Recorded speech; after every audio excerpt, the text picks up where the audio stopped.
Entonces, lo interesante de estas estaciones, y siempre lo he visto, es que creó este ferrocarril también pueblos, ¿no? Donde no había nada, se erige una estación. Y alrededor suya, que de ser un lugar propiamente de gente que vive del campo, ¿no?, pasa a ser un lugar de ferrocarrileros. Entonces su impacto es doble, no solamente por el lado económico, sino por el lado también de la transformación en el paisaje rural a un paisaje totalmente distinto, urbano, moderno, de estaciones y wow, ¿no? Y llega otro tipo de trabajador ahí. Entonces los primeros asentamientos son de ferrocarrileros y va pasando todas las estaciones que llegan hasta Teciutlán, que ya era una ciudad grande, pero que en la orilla donde se construye también empieza a crecer. Los grandes empresarios de aquí de Teciutlán pudieron manejar sus mercancías traídas de tierra caliente, como es el tabaco, la vainilla, el café, el ganado. Esto fue un crecimiento tremendo.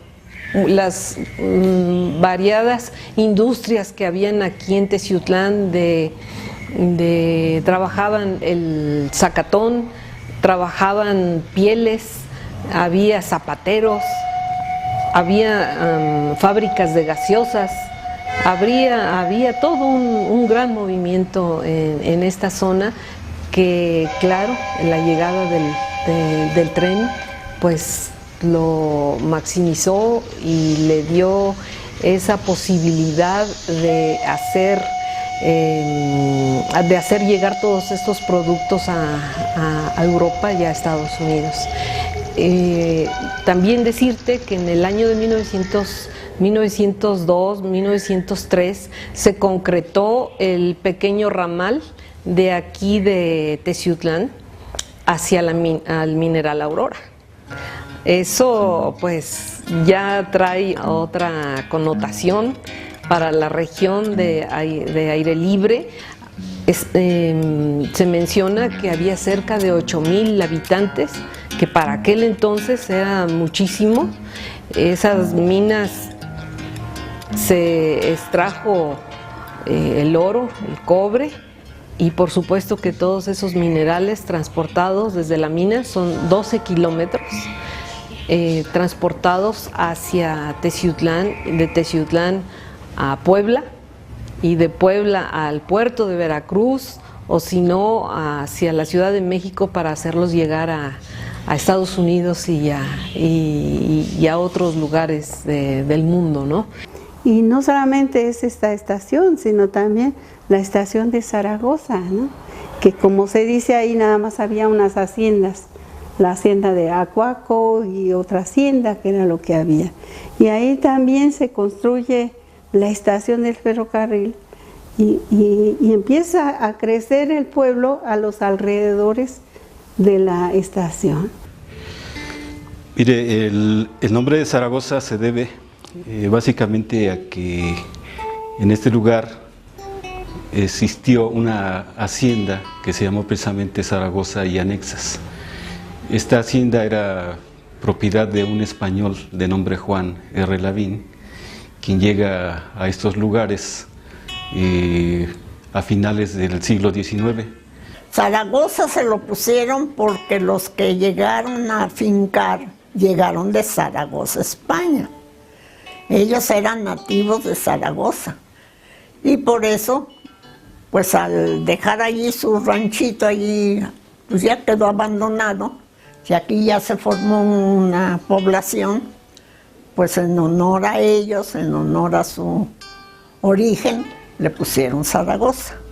Se tiene establecido que aproximadamente en 1898 existe un documento en el archivo de Tlatlauquitepec donde se dice que se está realizando la construcción de la estación del ferrocarril aquí en Zaragoza y que hay una causa muy importante que no les permite terminar con este proyecto que tienen que entregar los operadores para el año de 1899, a finales de 1899. Y esto es la falta de brazos, o sea, la falta de mano de obra, y por otra parte el exceso de lluvias, porque pues Zaragoza siempre se ha caracterizado por ese clima. Cuando llegó el tren aquí, a principios de que empezó a pasar el tren, no había, les cuento, no había, bueno, según cuenta la historia, no había nada. Poco a poco, la venta de comida, la venta de artículos de la región, porque se vendían hasta hierbitas curativas y todo lo que se podía sacar, zorrillos, vendían ahí los zorrillos ahumados, todo lo que podían sacar de la sierra. Entonces, pues poco a poco se fue haciendo un pueblo. Bueno, el impacto del ferrocarril es que viene a detonar, por decir, el progreso de todos los pueblos serranos que convergen a la estación de Zaragoza. Los pueblos que forman parte de la Sierra Nororiental, como son Zacapuazla, como son Cuetzalan, como son Huehuetla, como es Tlatlauquitepec, todos estos pueblos de alguna manera vienen a robustecer sus actividades comerciales, porque gracias a la llegada del ferrocarril, todos los comerciantes tienen la oportunidad de transportar sus mercancías y de venir a recogerlas precisamente aquí a este lugar, para después trasladarlas ya en algunos medios pues rudimentarios, como son bestias o como son carretas, hacia los diversos puntos de la Sierra Nororiental. Bueno, pues con la llegada del tren, mucha gente que ocupaba ese transporte, ya sea el de carga o el de pasajeros, la gente se fue dando cuenta que podían hacer algún negocito, ¿verdad? Empezando por la gente que vendía cositas de comer. Empezaron a arrimarse allí señoras con pues, antojitos de la región, cafecito, y les fue bien. Les fue bien porque pues, la gente que venía en el tren, como ahí hacía una parada, pues les compraba, les hacía el gasto, y la gente tenía ya una entradita económica. La llegada del tren a Zaragoza implicaba una fiesta, porque llegaban gentes de muchos lugares a presenciar la llegada del ferrocarril, inclusive para viajar en él. Entonces, la fiesta también consistía en que llegaban muchas personas a degustar la gastronomía de las personas que venían con sus canastas a ofrecer muchas cosas, o sea, muchos platillos deliciosos. Aquí en Zaragoza, sobre todo, muchas familias subsistieron gracias a eso. Y las estaciones se vuelven un centro de sociabilidad, porque la gente va a la estación, como ahora nosotros que vamos al cine, que vamos a la plaza, que vamos al Zócalo, pues ellos van a la estación a ver, y las tiendas que también se erigen alrededor de las estaciones, pues se vuelven eso, un centro de sociabilidad. No se puede hablar de centros nada más como en las ciudades donde está el centro del poder, ¿no? Está el Palacio de Gobierno, el Palacio Municipal, sino ahí la estación es el centro, es el principal centro. Entonces, esa es una condición más de lo que hace el ferrocarril. Ahora, ¿de aquí a dónde vamos? ¿De Libres vamos a Oriental o vamos a Teciutlán? ¿O vamos a la Hacienda de Concepción? ¿O vamos a Zaragoza? ¿O vamos a Zautla? Donde quiera que vayamos, pues son tramos cortos. Pero justo para que esto mueva a esta población definitivamente. La convivencia de la gente que trabaja, aquí hay alrededor de unas 50 personas originarias de este lugar que están involucrados en el manejo, en el arreglo, en los traslados del ferrocarril.